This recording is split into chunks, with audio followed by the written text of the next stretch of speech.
دیکھ رہے ہیں مسائل کا حل چینل۔ السلام علیکم ورحمۃ اللہ وبرکاتہ۔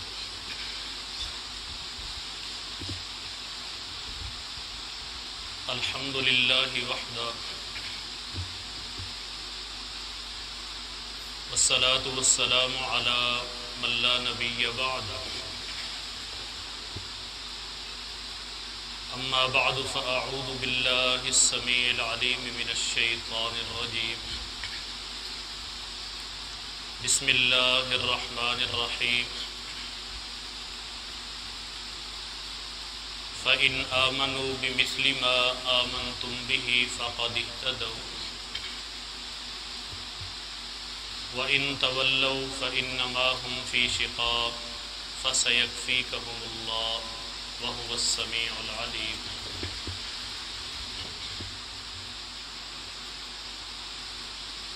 مختصر حمد و ثنا کے بعد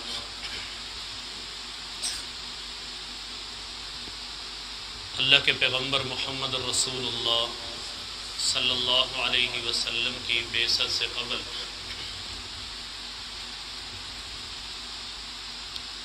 کفر اور شرک کا دورہ تھا، قتل و غارت، غنڈہ گردی، شراب نوشی، انسان کا دشمن تھا، حتیٰ کہ بیت اللہ جیسی عظیم جگہ پر 360 بت رکھے ہوئے تھے۔ پھر رب العالمین کی رحمت جوش میں آئی، انہوں نے کائنات کے امام محمد رسول اللہ صلی اللہ علیہ وسلم کو مبعوث کیا۔ پھر رفتہ رفتہ ایک ساتھی ایمان لایا، پھر 2 ہوئے، پھر 3 ہوئے، پھر 4 ہوئے۔ مختصر سے یہ لوگ پھر ایک وقت آیا کہ بہت بڑی قوت بنے اور اہل عرب کا کایا ہی پلٹ دیا، اور اس عظیم جماعت کو صحابہ کرام رضوان اللہ تعالی علیہم اجمعین کے نام سے یاد کیا جاتا ہے۔ اہل سنت کا یہ متفقہ عقیدہ ہے کہ انبیاء کے بعد، حضرات انبیاء کے بعد اس روئے زمین پر اگر کوئی افضل ترین مخلوق ہے تو وہ اللہ کے پیغمبر صلی اللہ علیہ وسلم کے صحابہ ہے۔ عظیم جماعت ہے، پھر انہوں نے اپنے گھر بار چھوڑے، مال و دولت کو قربان کیا، عزیز و اقارب کو چھوڑا، حتیٰ کہ ساری کائنات کو پیچھے چھوڑ کر ساری زندگی کائنات کے امام محمد رسول اللہ صلی اللہ علیہ وسلم کا ساتھ نہیں چھوڑا۔ یہی وجہ ہے میرے رب نے فرمایا کہ لوگوں، اگر تم چاہتے ہو کہ تمہارا ایمان مکمل ہو، تم کامیاب ہو جاؤ، ایمان رب کی بارگاہ میں مقبول ہو، تو ایسا ایمان پیش کرو جیسا ایمان صحابہ کا تھا۔ یہ معیار ہے۔ آج لوگ یہ کہتے ہیں کیا صحابہ سے محبت کے بغیر ایمان مکمل نہیں؟ جی ہاں، صحابہ سے محبت کے بغیر ایمان مکمل نہیں، اور صحابہ سے محبت ایمان کا حصہ ہے۔ اگر کوئی شخص محبت نہیں کرتا تو اس کا مطلب ہے کہ وہ بغض رکھتا ہے، پھر جو بغض رکھتا ہے میرے نبی نے فرمایا کہ وہ مومن نہیں بلکہ اس کے اندر نفاق موجود ہے۔ فرمایا الانصار لا يحبهم الا مومن ولا يبغضهم الا منافق۔ آخر ہم ان کا چرچا کیوں کرتے ہیں؟ ہم ان کے دیوانے کیوں ہیں؟ اس کی وجہ کیا ہے؟ ہم قرآن سے پوچھتے ہیں کیا میرے رب نے بھی کبھی ان کا ذکر کیا ہے کہ نہیں کیا؟ اور اللہ کے پیغمبر محمد رسول اللہ صلی اللہ علیہ وسلم کے فرمان سے پوچھتے ہیں کہ میرے نبی نے بھی کبھی ان کے بارے میں کوئی بات کی ہے یا نہیں کی؟ قرآن کریم کے اندر کثرت کے ساتھ ایسی آیات موجود ہیں جس میں اللہ رب العالمین نے اپنے پیغمبر کے صحابہ کا دفاع بھی کیا، ان پر رحمت کی دعا کا حکم بھی دیا، انہیں معاف کرنے کا حکم بھی دیا، اور ساتھ ساتھ اللہ رب العالمین نے اس بات کا اعلان بھی کیا کہ رب ان سے راضی ہو گیا، یہ رب سے راضی ہو گیا۔ عزت دار کون ہے؟ قرآن کریم میں اللہ رب العالمین نے فرمایا وَلِلَّهِ الْعِزَّةُ وَلِرَسُولِهِ وَلِلْمُؤْمِنِينَ، سب سے بڑھ کر رب العالمین کی ذات عزت دار۔ اس کے بعد کائنات کے امام محمد الرسول اللہ صلی اللہ علیہ وسلم عزت دار، پھر مومن عزت دار۔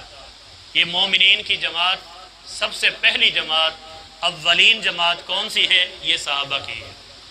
فرمایا ان منافقوں کو کیا پتا جو یہ کہتے پھرتے ہیں کہ ہم عزت دار ہیں، نعوذ باللہ ہم مدینہ پہنچ کر ان لوگوں کو یہاں سے نکال دیں گے۔ فرمایا انہیں تو پتہ ہی نہیں ہے کہ عزت ہوتی کیا ہے اور حقیقی عزت دار ہیں کون۔ یہ تو وہ عظیم ہستیاں ہیں کہ پیغمبر علیہ السلام بصیرت پر اور صحابہ بھی بصیرت پر۔ اللہ رب العالمین نے فرمایا قل ھذہ سبیلی ادعو الی اللہ علی بصیرۃ انا ومن اتبعنی۔ فرمایا اللہ کے نبی صلی اللہ علیہ وسلم انہیں بتا دیجئے یہ میرا راستہ ہے، میں لوگوں کو اللہ کی طرف بلاتا ہوں، لوگوں کو غیر اللہ کی عبادت سے ہٹا کر رب کی عبادت پر لانا چاہتا ہوں، اور رب کے در پر لوگوں کو جھکانے کے لیے آیا ہوں۔ فرمایا میں بھی بصیرت پر ہوں اور میرے صحابہ بھی بصیرت پر ہیں۔ یہ تو وہ ہیں کہ جنہیں اللہ رب العالمین سلام پیش کرتا ہے۔ میرے نبی فرماتے ہیں عائشہ تجھے جبریل امین اللہ کا سلام پیش کرتے ہیں۔ اے خدیجہ آپ کو اللہ کے پیغمبر صلی اللہ علیہ وسلم کے پاس جب جبریل آتے ہیں سلام کرتے ہیں۔ اور قرآن کریم میں اللہ رب العالمین نے فرمایا قل الحمد للہ وسلام علی عبادہ الذین اصطفیٰ، ساری کی ساری تعریفات اس رب العالمین کے لیے جنہوں نے اپنے بندوں کو چن لیا، اور اللہ رب العالمین کا سلام ہو ایسے بندوں۔ سب سے پہلے کس کو چنا؟ چنیدہ بندے کون ہیں؟ اور اللہ کے پیغمبر صلی اللہ علیہ وسلم کے بعد سب سے بڑھ کر معزز مکرم ایماندار کون ہیں؟ وہ اللہ کے پیغمبر صلی اللہ علیہ وسلم کے صحابہ ہیں۔ میرے نبی کی حدیث ہے، عبداللہ ابن مسعود رضی اللہ تعالیٰ عنہ فرماتے ہیں، فرمایا ان اللہ ناظر فی قلوب العباد، اللہ رب العالمین نے سب سے پہلے ساری کائنات کے دلوں کو چیک کیا، سب سے پاکیزہ اور مقدس دل اگر کسی ذات کے نظر آئے تو وہ انبیاء کی ذات ہے۔ اللہ رب العالمین نے نبوت کے لیے چن لیا، پھر ساری کائنات کے دلوں کو دیکھا، پھر سب سے پاکیزہ اور مقدس دل اگر نظر آئے تو وہ صحابہ کے دل تھے۔ نبی کی نوکری کے لیے، محبت کے لیے، پیار کے لیے، خدمت کے لیے، دین اسلام کی نشر و اشاعت کے لیے پھر اللہ رب العالمین نے پیغمبر علیہ السلام کے صحابہ کو چنا۔ کثرت کے ساتھ قرآن کریم کی آیات موجود ہیں۔ فرمایا محمد الرسول اللہ صلی اللہ علیہ وسلم والذین معہ اشداء علی الکفار رحماء بینہم تراہم رکعا سجدا یبتغون فضلا من اللہ ورضوانا۔ اللہ رب العالمین کے پیغمبر اللہ کے پیغمبر ہیں جن کا نام محمد الرسول اللہ صلی اللہ علیہ وسلم ہے۔ فرمایا جو ان کے ساتھی ہیں وہ بڑے ہی آپس میں رحم دل ہیں، کافروں کے لیے سخت ہیں۔ فرمایا آپ انہیں دیکھتے ہیں کبھی رکوع کی حالت میں، کبھی سجدے کی حالت میں، رکوع کیوں کر رہے ہیں، سجدے کیوں کرتے ہیں؟ فرمایا یبتغون فضلا من اللہ ورضوانا، اللہ رب العالمین کی رضامندی چاہتے ہیں، ان پر رب کی رحمت ہے۔ اور اللہ رب العالمین نے فرمایا اللہ کے نبی صلی اللہ علیہ وسلم فَبِمَا رَحْمَةٍ مِّنَ اللَّهِ لِنْتَ لَهُمْ وَلَوْ كُنْتَ فَظًّا غَلِيظَ الْقَلْبِ لَانفَضُّوا مِنْ حَوْلِكَ فَاعْفُ عَنْهُمْ وَاسْتَغْفِرْ لَهُمْ وَشَاوِرْهُمْ فِي الْأَمْرِ فَإِذَا عَزَمْتَ فَتَوَكَّلْ عَلَى اللَّهِ۔ اللہ کے نبی صلی اللہ علیہ وسلم آپ کو اللہ رب العالمین نے بڑا ہی رحم دل بنایا ہے۔ اگر آپ سخت ہوتے تو یہ صحابہ جو آپ کو گھیرے رہتے ہیں، آپ کے ساتھ رہتے ہیں، یہ آپ کے ساتھ نہ ہوتے۔ اللہ کے نبی انہیں معاف کر دیجئے، ان کے لیے دعا کیجئے۔ اللہ کے نبی اگر زندگی کے کسی موڑ پر کسی مشورے کی ضرورت ہو تو دوسروں سے مشورہ نہ کیجئے، بلکہ پیغمبر علیہ السلام کے صحابہ سے مشورہ کیجئے، ان سے مشورہ کریں، ان سے پوچھیں، یہ عظیم لوگ ہیں۔ آگے اللہ رب العالمین نے ایک اور جگہ فرمایا لَقَدْ تَابَ اللَّهُ عَلَى النَّبِيِّ وَالْمُهَاجِرِينَ وَالْأَنصَارِ الَّذِينَ اتَّبَعُوا فِي سَاعَةِ الْعُسْرَةِ من بعد ما کاد یزیغ قلوب فریق منہم، فرمایا اللہ رب العالمین مہاجرین سے راضی ہو گیا، انصار سے راضی ہو گیا، رب نے ان کی توبہ کو قبول کیا، رب نے مہربانی کی، رب نے توجہ کی۔ فرمایا یہ تو ایسے عظیم ہیں کہ جن نے مشکل گھڑی میں بھی اللہ کے پیغمبر صلی اللہ علیہ وسلم کا ساتھ نہیں چھوڑا۔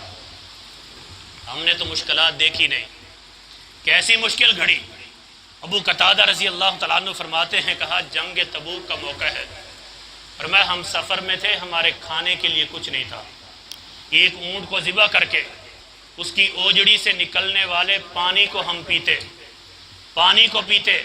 کہا اس سفر میں اللہ کے نبی صلی اللہ علیہ وسلم کے صحابہ نے درختوں کے پتے کھا کر گزارا کیا۔ ابو قتادہ فرماتے ہیں کہ ہمارے پاس ایک کھجور ہوتی، ہم اس کے 2 ٹکڑے کرتے، ایک ٹکڑا ایک صحابی کو دیتے، دوسرا ٹکڑا دوسرے صحابی کو دیتے، ایک ٹکڑا وہ چوستا، دوسرا ٹکڑا یہ چوستا، اسے ہم کھاتے نہ اس لیے کہ کھائیں گے تو۔ فرمایا اس حالت میں بھی ہم نے نبی کا ساتھ نہیں چھوڑا۔ سعد بن ابی وقاص رضی اللہ تعالیٰ عنہ اللہ کے نبی کے عظیم اور جلیل القدر صحابی ہیں۔ ساری زندگی میں میرے بھائیوں صحابہ کے خلاف اپنے دل میں کبھی اس طرح کا سوچنا بھی نہ، نہیں تو ساری زندگی کی نیکیاں تباہ و برباد ہو جائیں گی۔ میں آپ کو ایک مثال دے کے آگے بڑھتا ہوں۔ اللہ کے نبی صلی اللہ علیہ وسلم کے صحابی سعد بن ابی وقاص رضی اللہ تعالیٰ عنہ، ایک شخص نے اعتراض کیا۔ اعتراض یہ تھا کہ سعد بن ابی وقاص رضی اللہ تعالیٰ عنہ نماز صحیح نہیں پڑھاتے، جہاد پہ خود نہیں جاتے، صحیح بخاری کی حدیث ہے، ہمارے بچوں کو بھیجتے ہیں، جب مال غنیمت آتا ہے خود کھاتے ہیں، اپنے اہل و عیال کو دیتے ہیں، ہمیں نہیں دیتے۔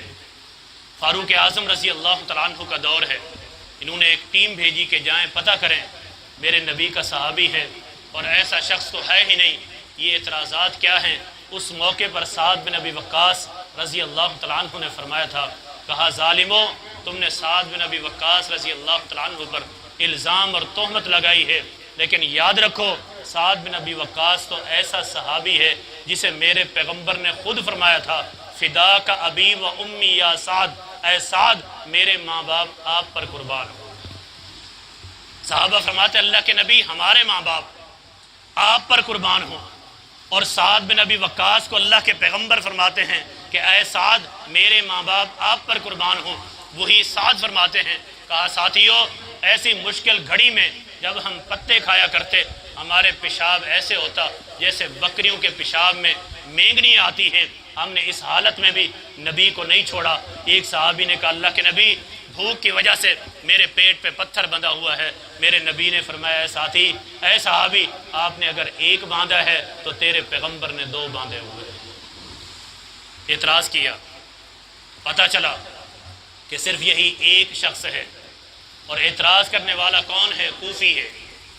کوفہ کے رہنے والوں نے ہمیشہ بے وفائی کی ہے، کوفی نے اعتراض کیا ہے، اور سعد بن ابی وقاص رضی اللہ تعالیٰ عنہ نے اپنے ہاتھوں کو بلند کیا، کہا اے اللہ اگر یہ جھوٹا ہے تو خود اس سے نمٹ لے۔ بد دعائیں کی، وہ ایک بد دعا یہ تھی اے اللہ اس کی عمر کو لمبا کر دے، دوسری بد دعا یہ تھی اے اللہ یہ اس وقت تک اسے موت نہ آئے جب تک یہ کسی فتنے سے ٹکرا نہ جائے، اے اللہ اسے فقر و فاقہ پہنچے۔ اس نے اللہ کے پیغمبر کے صحابی کو معاف نہیں کیا ہے۔ نبی علیہ السلام کے یہ صحابی بد دعا کرتے ہیں، اس کے بعد حدیث میں آتا ہے اس شخص کی عمر اتنی لمبی ہوئی، یہ جو آنکھوں سے اوپر بھویں ہوتی ہیں یہ چمڑی اتنی نیچے گر گئی کہ آنکھیں نظر نہیں آتی تھیں، وہ اس کو اٹھا کر گھومتا تھا اور سارا دن بھیک مانگتا پھرتا، اور اگر اس عمر میں بھی اسے کوئی لڑکی کوئی عورت نظر آتی اسے چھیڑ دیتا، لوگ اسے مارتے، وہ یہ کہتا کہ اس بدبخت کو اور ظالم کو نہ مارو، اسے سعد بن ابی وقاص رضی اللہ تعالیٰ عنہ کی بد دعا لگ چکی ہے۔ میرے نبی کا صحابی ہے، عظیم محدث ہیں، بیت اللہ کا طواف کر رہے ہیں، البدایہ والنہایہ میں یہ واقعہ موجود ہے، اور اسی طرح تاریخ دمشق کے اندر بھی موجود ہے۔ وہ یہ دعا کر رہا ہے اے اللہ میرے اس گناہ کو معاف کر دے، لیکن مجھے لگتا نہیں ہے کہ تو میرے اس گناہ کو معاف کرے۔ کہا کیا بات ہے؟ اس عظیم محدث نے جب پوچھا، اس نے کہا مجھ سے ایک بہت بڑا گناہ ہو گیا ہے، وہ گناہ یہ تھا کہ میں نے اس ہاتھ کے ساتھ حضرت عثمان رضی اللہ تعالیٰ عنہ پر کیچڑ ہی نہیں اچھالا بلکہ بدتمیزی کی۔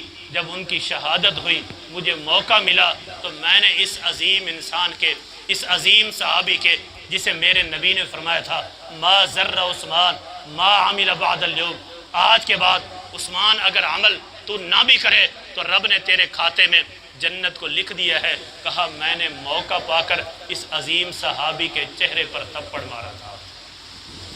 اللہ تعالی ہمیں محفوظ رکھے۔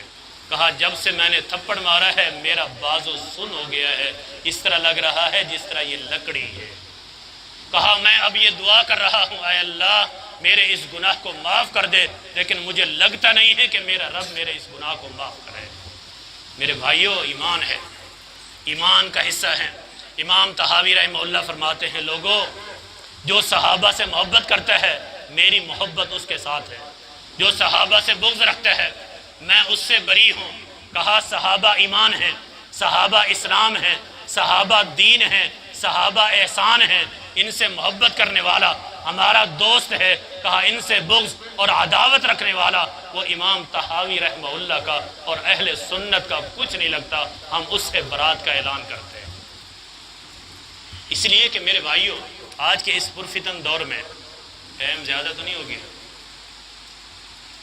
صرف 5 منٹ میں اپنی بات کو ختم کرتا ہوں۔ اس پرفتن دور میں یہ تاثر دینے کی کوشش کی جا رہی ہے کہ صحابہ کا معاملہ ہی مشکوک کر دیا جائے۔ جب صحابہ ہی مشکوک ہو گئے آپ مسجد میں آ کر نماز کیسے پڑھیں گے؟ آپ کو یہ نماز کس نے بتائی؟ آپ کو یہ وضو کس نے بتایا؟ آپ قرآن پڑھتے ہیں، قرآن کس نے لکھا؟ نبی سے قرآن کس نے سنا؟ آپ مسجد میں داخل ہوئے، آپ نے دعا پڑھی، یہ دعا آپ کو کس نے بتائی؟ مسجد سے آپ باہر نکلے، آپ نے کون سا قدم باہر رکھا، پھر آپ نے دعا پڑھی، یہ دعا آپ کو کس نے بتائی؟ اللہ کے پیغمبر نے بتائی۔ میرے پیغمبر سے دعا کس نے سنی؟ صحابہ نے سنی، انہوں نے تابعین کو بتائی، تبع تابعین کو بتائی، محدثین، اسی طرح چلتے چلتے ہم تک یہ بات پہنچی ہے۔ پھر نہ قرآن محفوظ ہے، نہ اللہ کے پیغمبر کا کوئی فرمان محفوظ ہے، نہ حدیث محفوظ ہے، نہ آپ کی نماز محفوظ ہے، نہ روزہ محفوظ ہے، نہ حج محفوظ ہے، نہ زکوٰۃ محفوظ ہے۔ جب صحابہ ہی مشکوک ہو گئے، جو صحابہ امت کو نبوت سے ملاتے ہیں درمیان سے وہ کٹ گئے، پھر یہ امت نبوت سے نہ ملے گی اور نہ ہی دین اسلام بچے گا، سارے کا سارا مشکوک ہو جائے گا۔ کوشش یہی ہے، قرآن کو لکھنے والے یہی ہے۔ میرے پیغمبر صلی اللہ علیہ وسلم فرماتے ہیں لوگو طوبیٰ لمن رآنی اور رآ من رآنی، کہا ان کو مبارک ہو جنہوں نے کائنات کے امام محمد مصطفیٰ کو دیکھا صلی اللہ علیہ وسلم۔ کہا انہیں بھی مبارک ہو جنہوں نے ان کو دیکھا، جنہوں نے نبی کو دیکھا۔ سعید بن زید عظیم صحابی ہیں، مسند احمد میں حدیث موجود ہے۔ کہا کہ ایک شخص میرے نبی کے ساتھ ایک غزوے میں شریک ہوتا ہے، غزوے میں وہ زخمی نہیں ہوا، غزوے میں شہید نہیں ہوا، صرف شریک ہوا ہے۔ اس شرکت کی وجہ سے اس کے چہرے پر جو مٹی لگی ہے اس کا چہرہ غبار آلود ہوا ہے۔ کہا اگر ایک شخص 950 سال بھی عبادت کرتا رہے اللہ کے پیغمبر کے اس ادنا صحابی کے ایک غزوے میں شریک ہونے کا مقابلہ نہیں کر سکتا۔ 950 سال۔ عبداللہ ابن عمر رضی اللہ تعالیٰ عنہما کا قول ہے، کہا لوگو 40 سال تم سجدے میں پڑے رہو، 40 سال تم ادنا صحابی کے اس ایک لمحے کا مقابلہ نہیں کر سکتے جو اس نے کائنات کے امام محمد رسول اللہ صلی اللہ علیہ وسلم کے ساتھ گزارا۔ ایک حدیث میں آتا ہے ساری زندگی، میرے نبی کی حدیث ہے صحیح مسلم میں، فرمایا کہ اللہ کے نبی صلی اللہ علیہ وسلم فرماتے ہیں لوگ میرے بعد آئیں گے، مسلمان جہاد کریں گے، ان سے پوچھا جائے گا کیا اس لشکر میں کوئی صحابی موجود ہے؟ وہ جواب دیں گے جی ہاں صحابی موجود ہے۔ فرمایا اس صحابی کی برکت کی وجہ سے اللہ تعالیٰ ان کو فتح دے گا، فرمایا پھر لشکر جائے گا، پھر پوچھا جائے گا صحابی تو نہیں ہے، کیا کوئی تابعی موجود ہے؟ کہا جی ہاں تابعی موجود ہے۔ کہا اس تابعی کی وجہ سے اللہ تعالیٰ اس لشکر کو فتح عطا کرے گا۔ میرے نبی صلی اللہ علیہ وسلم فرماتے ہیں لا تسبوا اصحابی، ظالمو میرے صحابہ کو برا نہ کہنا، تم احد پہاڑ کے برابر سونا خرچ کر دو، اللہ کے نبی صلی اللہ علیہ وسلم کا ادنا صحابی مٹھی بھر جو خرچ کرے تم ان کے اجر و ثواب کو نہیں پہنچ سکتے۔ پھر اعتدال ہو، آخری بات اعتدال ہو، جہاں ابو بکر صدیق کا ذکر ہو وہاں حضرت علی کا ذکر ہو، جہاں فاطمہ الزہرا کا تذکرہ ہو وہاں حضرت عائشہ صدیقہ کا ہو، جہاں حضرت عمر کا ہو وہاں حسنین کریمین کا ہو۔ اگر کوئی شخص صحابہ کا ذکر کرتا ہے، اہل بیت کو چھوڑ دیتا ہے، اس کا ایمان مکمل نہیں ہے۔ اگر کوئی اہل بیت کا ذکر کرتا ہے، کسی چھوٹے سے چھوٹے صحابی کو یا بڑے سے بڑے صحابی کو چھوڑ دیتا ہے یا دل کے اندر بغض اور عداوت رکھتا ہے، تو اللہ کی قسم اس کا بھی ایمان مکمل نہیں ہے، وہ بغض پر ہے، وہ بے ایمان ہے۔ اس لیے کہ میرے نبی نے فرمایا تھا الانصار لا يحبهم الا مومن ولا يبغضهم الا منافق۔ انصار صحابہ سے محبت وہی کرے گا جس کے دل میں ایمان ہوگا، ان سے نفرت وہی کرے گا جو بے ایمان ہوگا۔ اسی طرح کی حدیث حضرت علی رضی اللہ تعالیٰ عنہ کے بارے میں موجود ہے۔ ہم مانتے ہیں، ہمارا یہ عقیدہ ہے، جہاں ابو بکر صدیق ہیں وہاں حسنین کریمین بھی جنت کے نوجوانوں کے سردار ہیں۔ میرے نبی کی حدیث ہے وہاں فاطمہ الزہرا بھی عورتوں کی سردار ہیں جنت کے اندر، میرے نبی کے جگر کا ٹکڑا ہیں۔ جہاں ہمارے اندر اتنا اعتدال موجود ہے وہاں دوسروں میں بھی آپ اعتدال دیکھیے۔ جہاں حضرت علی کا ذکر ہوتا ہے ان کو سانپ کھا جائے گا، یہ مر جائیں گے، کبھی اس جگہ پر ابو بکر صدیق کا ذکر نہیں کریں گے۔ جہاں حسنین کریمین کا ذکر ہوتا ہے وہاں پر عمر بن خطاب کا ذکر کبھی نہیں ہوگا۔ جہاں فاطمہ الزہرا کا ذکر ہوتا ہے وہاں عائشہ کا ذکر کبھی نہیں ہوگا۔ یہ ہمارا دل گردہ ہے اور ایمان ہے۔ اللہ کی قسم جس طرح ہم صحابہ سے محبت کرتے ہیں اسی طرح ہم اہل بیت سے محبت کرتے ہیں، جس طرح ہم اہل بیت سے محبت کرتے ہیں اسی طرح صحابہ سے محبت کرتے ہیں۔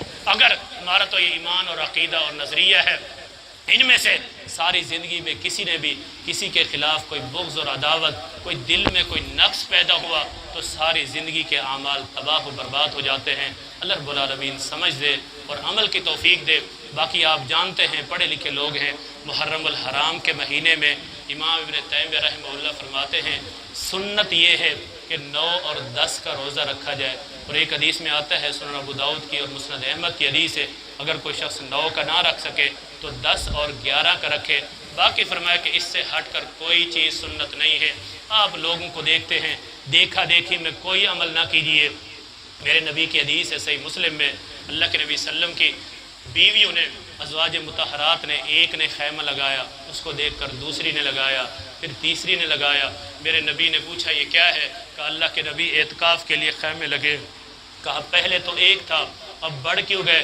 کہا اللہ کے نبی پہلے ایک نے لگایا، پھر دوسری نے اس کو دیکھا اس نے لگا لیا، تیسری نے دیکھا اس نے لگا لیا۔ میرے نبی نے فرمایا اسے اکھاڑ کر پھینک دو، ایسی عبادت کوئی عبادت نہیں ہے۔ آج آپ دیکھتے ہیں ایک دن ایک نے پانی پلایا، دوسرے دن دوسرے نے پلا دیا، تیسرے دن تیسرے نے پلا دیا، ایک نے ایک دن چاول کھلائے، دوسرے نے دوسرے دن کھلا دیے، تیسرے نے تیسرے دن کھلا دیے۔ دیکھا دیکھی میں ہم بڑھتے چلے گئے۔ سنت سے محبت کیجئے، قرآن و حدیث سے پیار کیجئے، دیکھیے ہر عمل کو چیک کیجئے کہ میرا عمل قرآن و حدیث کے مطابق ہے یا نہیں ہے۔ مطابق ہے تو آپ خوش نصیب ہیں، آپ کو مبارک ہو۔ اگر آپ ساری کائنات میں اکیلے کیوں نہیں سنت پر کھڑے ہیں، اللہ کی قسم اللہ تعالیٰ اجر دے گا۔ ساری کائنات ایک طرف کھڑی ہے، سنت پر نہیں ہے، بدعات خرافات پر ہے تو کوئی اجر نہیں ہے۔ اسی پر ڈٹ جائیے اور اسی پر ہی اکتفا کیجئے۔ اللہ رب العالمین سمجھ دے اور عمل کی توفیق دے۔ وما توفیقی الا باللہ۔